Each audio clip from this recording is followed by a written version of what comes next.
Hello mga mi! Share ko lang sa inyo yung nabili kong lampin ni baby. Ayan. Isa mas daw kasi kapag yung mga anak ka, tapos may newborn baby ka, dapat may lampin.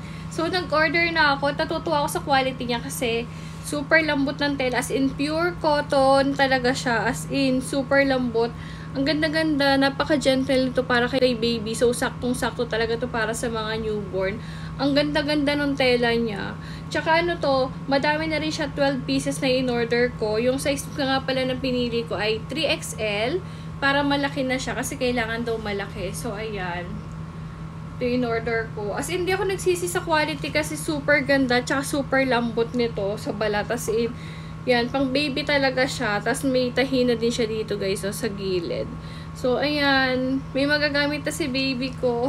So, ayan, kung gusto niyo rin ito guys, mura lang to, siguro nasa 300 plus ko lang siya nabili.